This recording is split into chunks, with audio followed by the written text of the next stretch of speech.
चलिए जी, देखिए हम लोग पढ़ रहे थे क्या चीज, पारितंत्र है ना।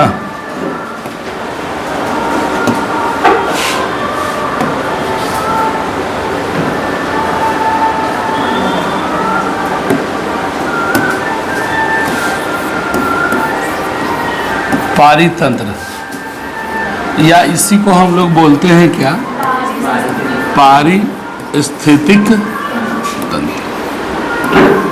इसके बारे में आपको बताए थे कि ये जो बनता है दो चीज़ों से बनता है, दो घटकों से बनता है।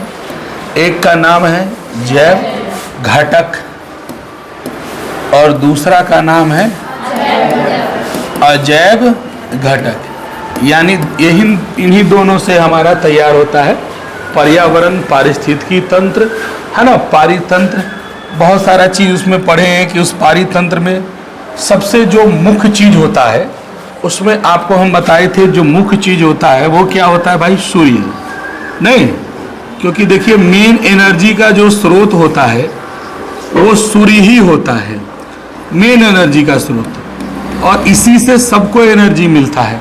अगर ये नहीं रहेगा तो पृथ्वी पर जीव क्या हो जाएंगे, विलुप्त हो जाएंगे। थोड़े बहुत समुद्री जीव रहेंगे, बहुत सारे ऐसे समुद्री जीव हैं जो बहुत ज़्यादा गहराई में रहते हैं, तो उनको सूर्य के प्रकाश की उतनी आवश्यकता नहीं होती है, तो वो सब बच जाएगा।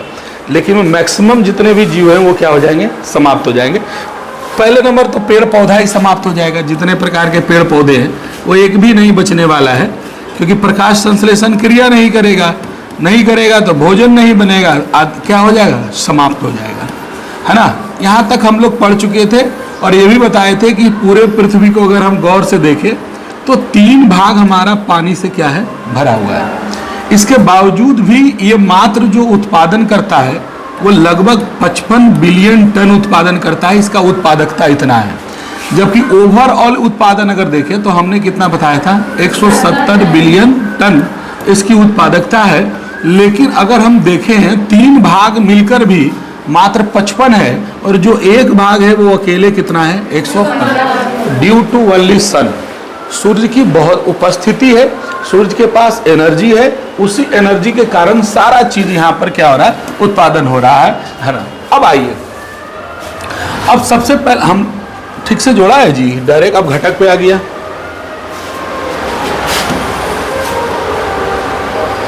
अच्छा, हम लोग ये उत्पादकता तो पढ़ लिए थे ना, हो उत्पादकता पढ़े ना, ये ना उत्पादकता है, उत्पादकता पढ़ लिए। और पहला हमारा जो फेज होता है, सबसे पहले क्या होता है, उत्पादकता होता है।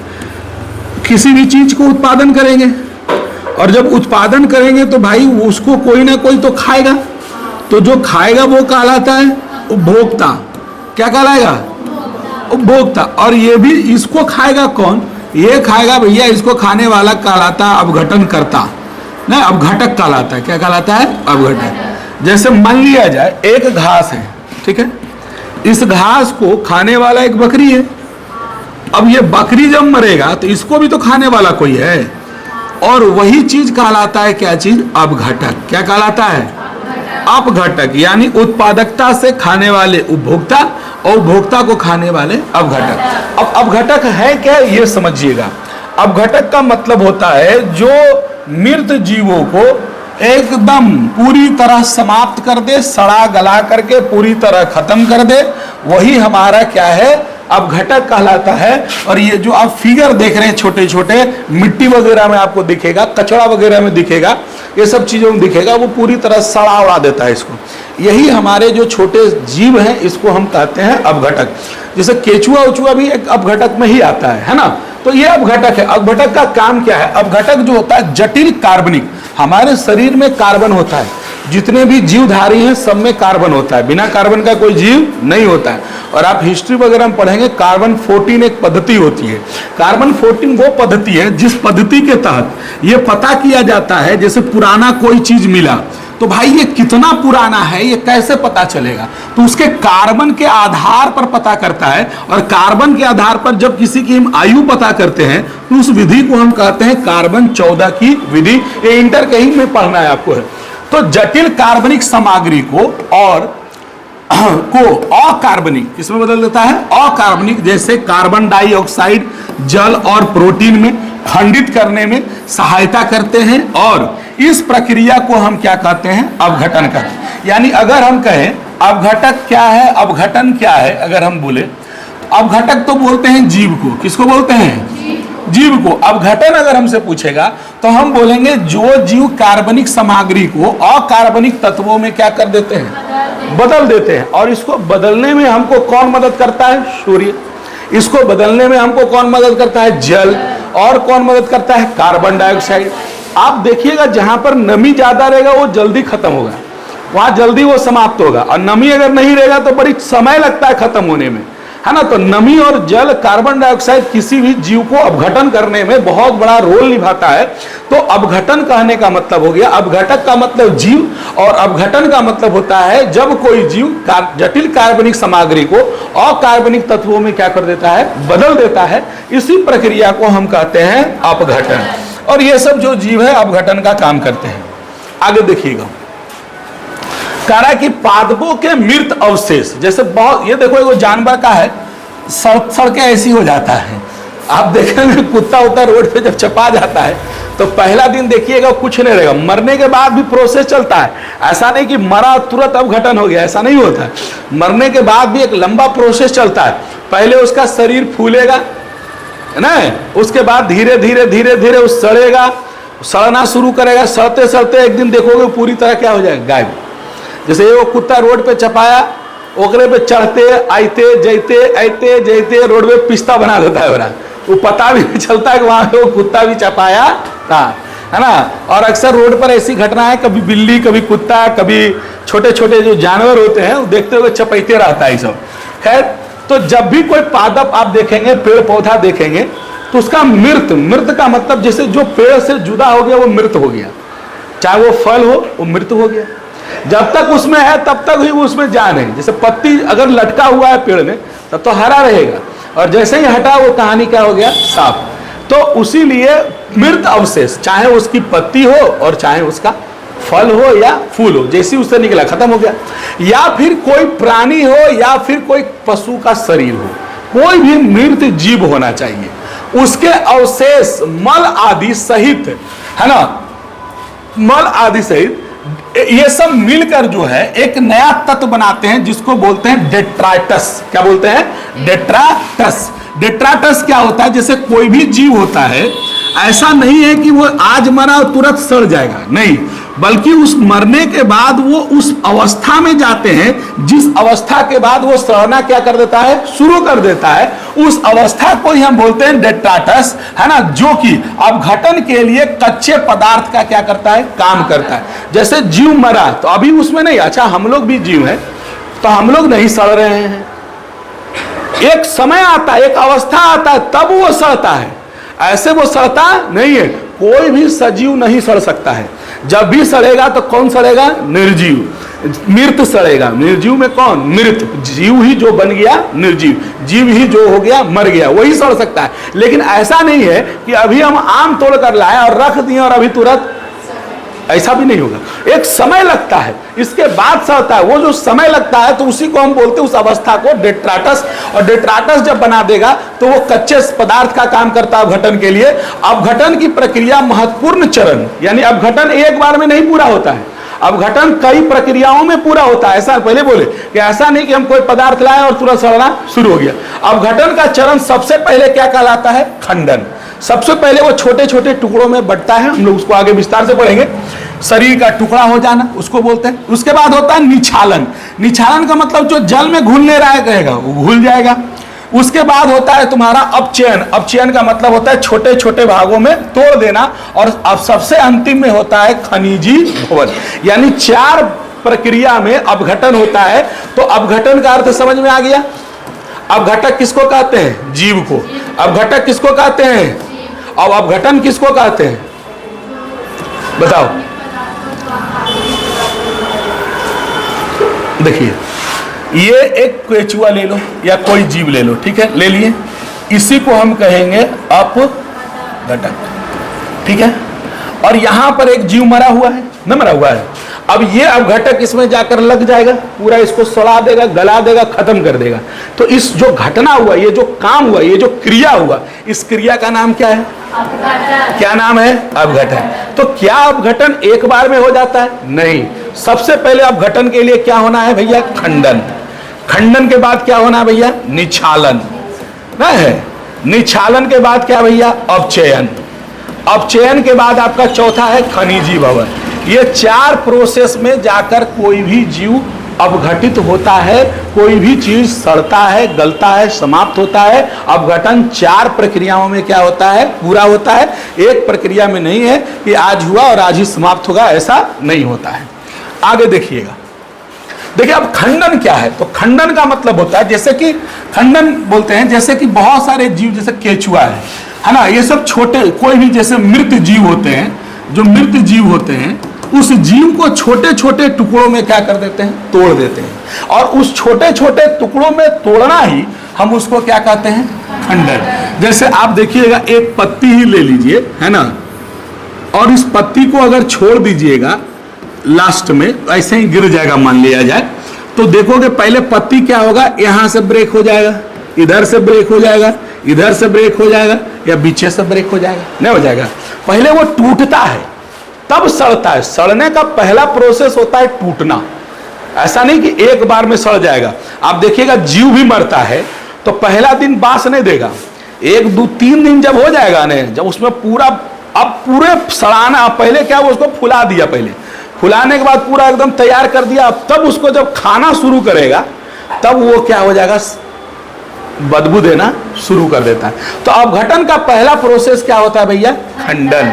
खंडन का मतलब होता है चीजों का टुकड़े में हो जाना। मृत जीवों का टुकड़े में होना ही क्या कहलाता है? खंडन कहलाता है। ये अपघटन का पहला है हमारा। दूसरा है निक्षालन। ये निक्षालन क्या है? तो मान लिया जाए कोई एगो जीव यहां पर है, अब ये जीव जो है इस धरती पर पड़ा हुआ है, नहीं पड़ा हुआ है, अब ये गया मर, अब ये मर गया, तो मरने के बाद क्या होगा? पहले तो खंडन हुआ, टूटा। टूटने के बाद शरीर में अगर उसका कोई भी पानी जैसा अगर कोई पदार्थ है, पानी जैसा कोई चीज है, लिक्विड में कोई चीज है, तो लिक्विड का अगर वो घुलने लायक रहेगा तो पानी में क्या हो जाएगा? घुल जाएगा। अगर वहां पानी है तो, और अगर नहीं पानी है तो भी उसका शरीर का जो भी होगा वो सड़सड़ कर पानी का पूरा चीज जो होगा धरती के अंदर रिस रिस कर क्या हो जाएगा? चला जाएगा, है ना। जैसे यहाँ पर कोई जीव मरेगा तो इसके शरीर से जो मान लीजिए सड़ेगा तो थोड़ा तरल पदार्थ निकलेगा ही निकलेगा, तो तरल पदार्थ जाएगा कहाँ? जमीन के अंदर जाएगा। इसी प्रक्रिया को हम कहते हैं क्या चीज? निक्षालन। क्या कहते हैं? निक्षालन। मरने के बाद जो जीव घुलनशील होते हैं वो जल में घुल जाते हैं, और जल में अगर नहीं जल मिला तो जमीन पर ही है, तो जमीन पर ही क्या होता है? वो उसका शरीर का तरल पदार्थ धीरे धीरे रिस रिस कर जमीन के अंदर चला जाता है। ये होता है दूसरा प्रोसेस। इसी को बोलते हैं हम लोग क्या? निक्षालन। क्या बोलते हैं? निक्षालन। और तीसरा है उपापचय बोलो या अपचयन बोलो। इसमें जीवाणु और कवक तोड़ देते हैं, अकार्बनिक जो भी पदार्थ होते हैं, जीवाणु और कवक मिलकर उसको और ज्यादा महीन महीन महीन महीन कर देगा। फर्स्ट ऑफ ऑल आपको हम पहले बताएं, यहां एक देखेंगे जानवर को, यहां दिखाए थे आपको, जैसे यह जीव है, इस जीव को अगर हम शुरुआती तौर पर देखेंगे तो पहले ये तो एकदम हट्टा कट्टा जीव होगा, नहीं होगा। उसके बाद ही धीरे धीरे धीरे धीरे क्या हुआ? टूटा। टूटने के बाद ये क्या होगा? टूटने के बाद ये क्या होगा? उसका रस जो भी होगा शरीर के अंदर जो लिक्विड होगा वो धीरे धीरे जमीन के अंदर जाएगा। अगला बार देखोगे उसका तीसरा प्रोसेस में वो और महीन महीन एकदम हो जाएगा, और चौथा प्रोसेस में देखोगे कि पूरे इसका शरीर क्या हो गया? गायब हो गया, खाली हड्डी तड्डी बच जाएगा। तो तीसरा प्रोसेस वही है जिसको हम लोग बोलते हैं अपचयन। उसमें जो बचा खुचा शरीर का पार्ट होता है वो और ज्यादा छोटे छोटे भागों में टूट जाता है, और उसको तोड़ने का काम कौन करता है? जीवाणु या तो फिर करते हैं कवक। यही दोनों मिलकर के उसको और छोटे छोटे भागों में तोड़ देता है। और जब छोटे छोटे भागों में तोड़ता है उसी समय बनता है ह्यूमस। क्या बनता है? ह्यूमस। जैसे पत्ता है, गोबर है, या जितने पेड़ पौधे से प्राप्त पदार्थ है, उन पदार्थों को पहले खंडन होगा, खंडन के बाद निच्छालन होगा, निच्छालन के बाद अपचयन होगा, और अपचयन के बाद वो तुरंत बन जाता है ह्यूमस। और ह्यूमस हमारे लिए बहुत क्या है, फायदेमंद है, मिट्टी उट्टी के लिए एक नंबर उपजाऊ वाला चीज होता है।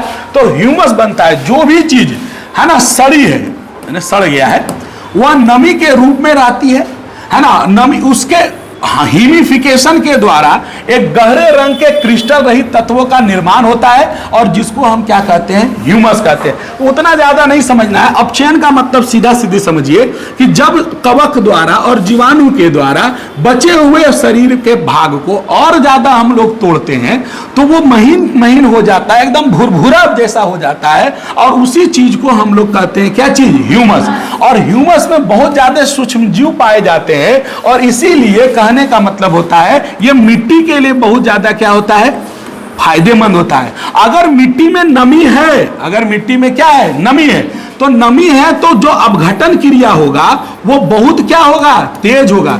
लेकिन अगर कोई सूखा क्षेत्र रहेगा तो वहां कहेगा अपघटन कैसा होगा, तो धीमा होगा, क्योंकि वहां नमी नहीं है। अपघटन के लिए एक बहुत बड़ा चीज है, क्या चीज, नमी। जितना पानी मिलेगा उतना ज्यादा वो क्या होगा, सड़ेगा।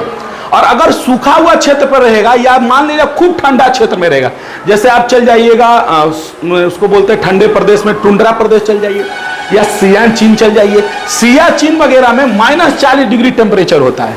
वहां पर अपघटन क्रिया नहीं के बराबर बहुत धीरे होता है। वहां अगर एक आदमी मर भी जाएगा तो 2-4-6 महीना बाद भी निकालिएगा तो आपका निकल जाएगा आदमी सही तेज, फूल हो जाएगा, चेहरा वरा रंग पूरा ऐसे ऐसे हो जाएगा, लेकिन मानसून तब वो रहेगा। काहे, इतना ज्यादा बर्फे उसको अपघटन क्रिया होने देता नहीं है। तो जब भी अपघटन होगा तो नमी वाले जगह में होगा, अधिक ज्यादा ठंडा पे जगह पर नहीं होगा, या बहुत ज्यादा गर्मी है तो वहां अपघटन होगा, ठंडा से ज्यादा होगा, लेकिन फिर भी वहां धीरे धीरे होगा। अपघटन क्रिया वहीं तेज होगी जहां पर नमी ठीक ठाक होगा, तब ज्यादा अपघटन हमारा होता है। अब आइए खनिजीकरण, खनिजी भवन जिसको हम लोग बोलते हैं। ह्यूमस जो होता है, जब हम चौथा पॉइंट में क्या बोले, ह्यूमस बन गया, इस प्रकार से बन गया हमारा, ये हमारा ह्यूमस एक नंबर। और ह्यूमस बनाया भी जाता है। आप कभी गए नवादा जाइएगा तो रोड साइड में देखिएगा बड़का बड़का ऐसे जाली नियर रोडवा पर झोला नियर बना के और कूड़ा कचकर उसमें रखा हुआ है, कभी ध्यान दिए हो, नहीं ध्यान, तैयार किया जाता है, उसी को बोलते हैं जैविक खाद। क्या बोलते हैं, कंपोस्ट बोलते हैं, वर्मी खाद बोलते हैं उसको, और वो खेतों में छीटा जाता है। और रासायनिक उर्वरक से ज्यादा अच्छा माना जाता है, क्योंकि उससे हमारे खेतों को कोई नुकसान नहीं होता है। तो जो ह्यूमस कुछ सूक्ष्म जीवों द्वारा खंडित होता है, मान लिया पहला हमने क्या बताया, फिर समझिए, हमने बताया अपघटक। क्या बताया भाई, अपघटक का मतलब क्या हो गया, जीव। और जब जीव किसी चीज को सड़ा गला दे, खत्म कर दे, तो उस क्रिया को क्या कहते हैं, अपघटन। कितना प्रक्रिया में पूरा होगा, 4। पहला क्या होगा, खंडन। खंडन में क्या होगा, टुकड़ा टुकड़ा, क्या होगा, उसके बाद क्या होगा, निच्छालन, जो लिक्विड रहा वो जमीन के अंदर। इसके बाद हमारा अपचयन। अपचयन में क्या होगा, जो और टुकड़ा रहेगा उसको धीरे धीरे और क्या करेगा, ब्रेक करके क्या बना देता है, ह्यूमस। अब ह्यूमस को भी तोड़ देना है पूरी तरह। जब ह्यूमस को पूरी तरह तोड़ देगा तो उसी को हम बोलते हैं खनिजी भवन। क्या कहते हैं, खनिजी भवन। और उसके बाद शरीर क्या हो जाएगा, गायब हो जाएगा, उसमें जितना प्रकार का चीज रहेगा सब वायुमंडल में छोड़ देगा। ये 4 प्रक्रिया में जाकर हमारा अपघटन का क्रिया पूरा होता है। फिर से समझेंगे, टॉपिक हमारा आज पढ़ेंगे अपघटक का मतलब जो सूक्ष्म जीव होते हैं, जो सड़ाने में गलाने में मदद करते हैं, उसी को हम कहते हैं अपघटक। और अपघटन क्रिया का मतलब जब सड़ाते हैं गलाते हैं वो, उस प्रक्रिया क्या कहलाता है, अपघटन। और अपघटन की प्रक्रिया कितने भागों में पूरी होती है, 4 भागों में। सबसे पहले जीवों को तोड़ा जाता है सूक्ष्म जीवों के द्वारा, फिर दूसरी बार उसका जो लिक्विड होता है वो जमीन के अंदर चला जाता है, या जल में घुलने लायक रहेगा तो घुल जाएगा। और तीसरा होगा अपचयन, बचे हुए पार्ट को कवकों और क्या जीवाणुओं के द्वारा फिर से तोड़ा जाता है, तो उसी समय बनता है तीसरे चरण में ह्यूमस। और ह्यूमस को भी जब तोड़ा जाता है तब बनता है हमारा, कहलाता है खनिजी भवन। और इसके बाद शरीर पूरी तरह से खत्म, यानी उसका अपघटन हो गया, यानी वो जीव अब धरती पर नहीं है, ना उसका शरीर ना कुछ ने, सब खा पी के खत्म कर दिया उसको। तो ये आपका था आपका टॉपिक। आगे देखिएगा, समझ में आ गया, किसी को दिक्कत, पानी ला हो जरी।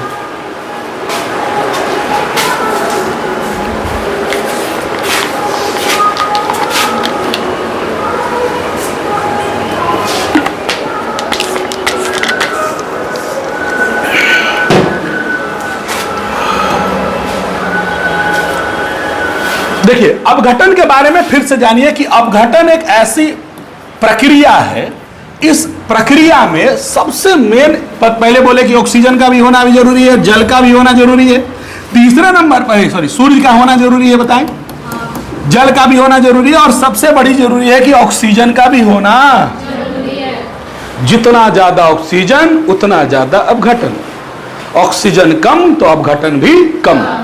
तो अपघटन का दर, अपघटन देखिए, हम पहले बोले कि अपघटन, ये जीव सड़ेगा कि नहीं सड़ेगा, ये डिपेंड किस पर करता है, वहां की जलवायु पर। जलवायु में सब आ गया, आर्द्रता, नमी, उष्णता सब आ जाता है ना। अगर जैसा जलवायु रहेगा तैसा वैसा ही क्या होगा, अपघटन होगा। अब अगर बहुत ज्यादा मान लिया ठंडी जलवायु है तो वहां अपघटन होगा, लेकिन बहुत ही क्या होगा। तो अपघटन कोई जीव का होगा, वो उसका निर्भर करता है उसके जलवायु घटकों पर। किसके घटकों पर? जलवायु घटकों पर निर्भर करता है, जलवायु स्थिति पर निर्भर करता है ना।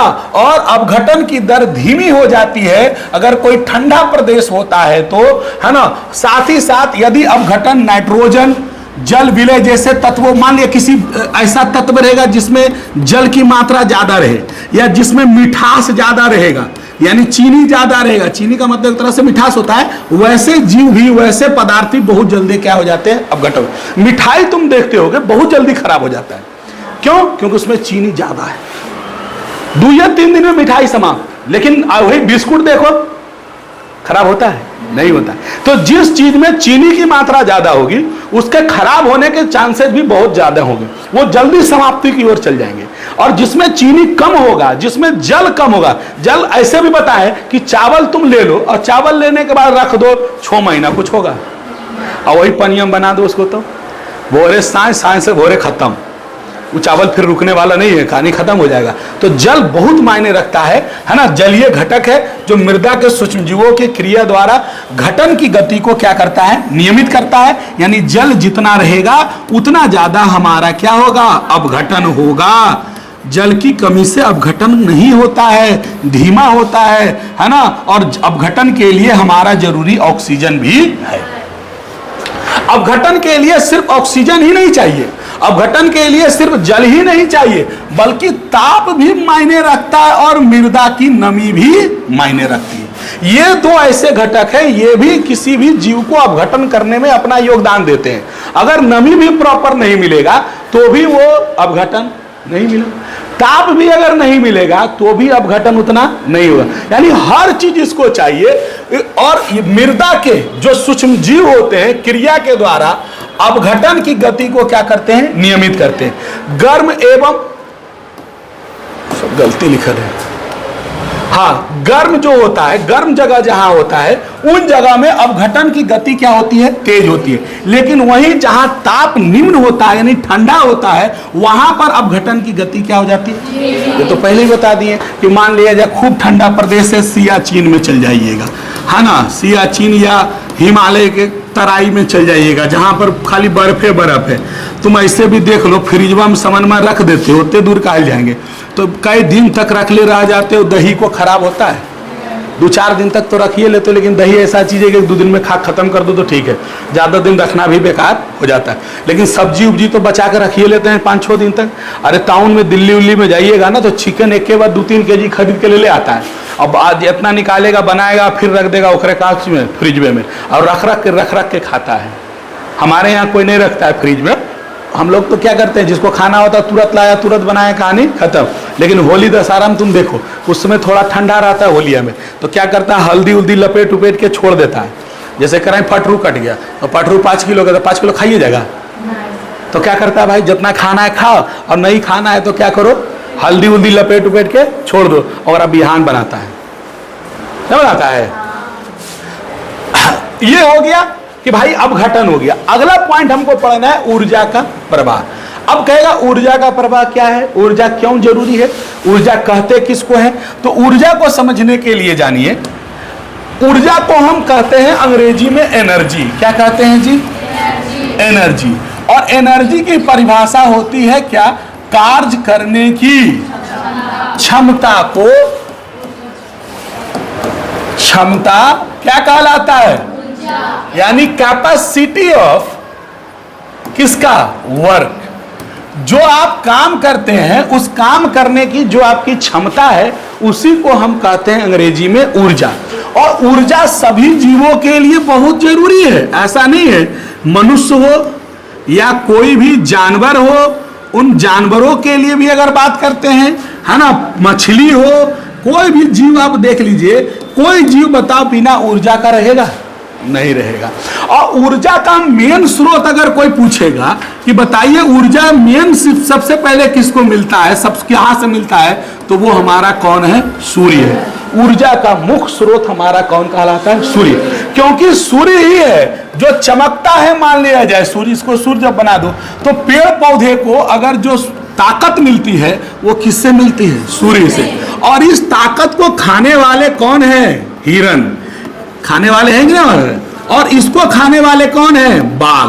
कौन है? बाघ। तो एनर्जी ट्रांसफर होता है।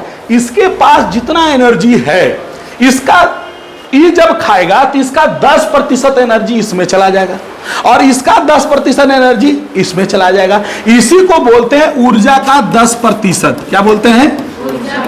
आएगा, पूछेगा ऊर्जा का 10% प्रवाह क्या है। तो अगर हम कोई भी चीज खाते हैं, मान लिया जाए ये मछली है, और मछली कहाँ रहती है भाई? जल में। कहाँ रहती है? हमने डीडीटी डाल दिया, हमने गंदगी इसमें डाल दिया, हमने दवाई इसमें डाल दिया, सब कौन खाया? मछली। और मछली को कौन खाया? आदमी। सबसे पीछे अगर कोई जीव खड़ा है तो वो कौन है? आदमी। सबसे पीछे। ये सब एक खा जाएगा। अगर तुम गौर करो, यहां देखो घास, इसको बढ़िया से बनाते हैं थोड़ा।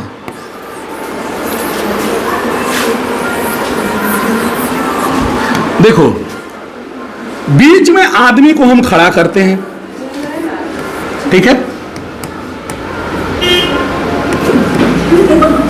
भैया। ये खा जाएगा मछली, नहीं खा जाएगा? ये खा जाएगा मुर्गा, और खा जाएगा बकरी पुरी, सब खा जाएगा। बकरी के साथ ही सुअर भी खा जाता है। खाने वाले गाय भैंस भी खा जाते हैं, नहीं खा जाते हैं? खाने वाले कबूतर भी खा रहा है, नहीं खा रहा है? खाने वाला हिरन भी खा रहा है।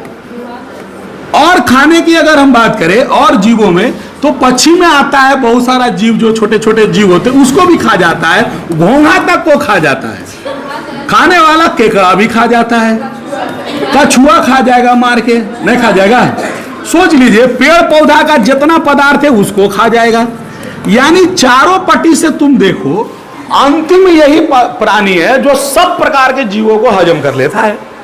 इसीलिए सबसे ज्यादा अगर कोई रोगी है तो मनुष्य है। टीबी सुने? कोई पेड़ को टीबी बीमारी हो गया, कैंसर हो गया, उसको लकवा मार दिया है, उसको कोई बीमारी नहीं होता है। कारण क्या है? हम लोग इतना ज्यादा अचर कचर खैबे करते हैं, जिसका परिणाम है कि सभी तरफ से जो विषाक्त पदार्थ होता है हमारे शरीर में क्या होता है? पहुंच जाता है। हम सबको चाहिए कि खाने का जो सिस्टम हो सही हो, है ना। जितना हम पदार्थों को खाएंगे उसका 10% एनर्जी हम अपने शरीर में भी क्या कर रहे हैं? ले रहे हैं। इसी को बोलते हैं ऊर्जा का 10% प्रवाह।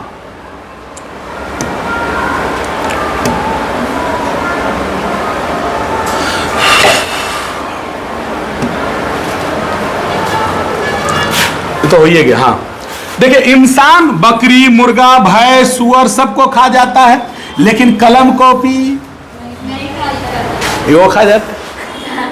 क्यों खाता है? ऊर्जा का भी बताएं कि कार्य करने की क्षमता को हम क्या कहते हैं? ऊर्जा। उन चीजों से हमें मिलती है ऊर्जा, इसीलिए खाते हैं। वरना अगर ऊर्जा इस बेंच से मिलता तो इसको भी लोग खा जाता है, इस कलम से मिलता तो लोग इसको भी खा जाता।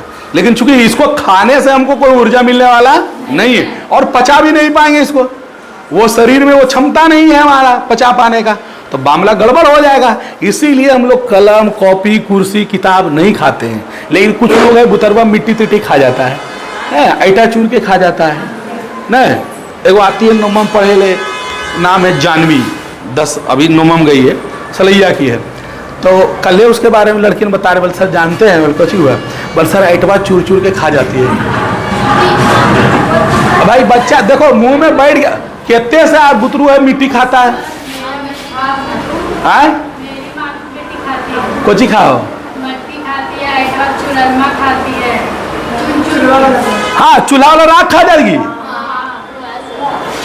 ऐसा मने कोई नया चीज नहीं है, ये बहुत लोगों की आदत हो जाती है, फिर उसको छुड़वाया जाता है, बच्चा में खा जाता है, वो जे मिल लो लाओ खा, पता नहीं आदत से बन जाता होगा बहुत से। हम लोग को तो ईटा का नाम से मन हिल जाएगा ना, कहीं ईटवा कैसे खाते, मुंह में नहीं जाएगा पहले नंबर, तो ये चीज है।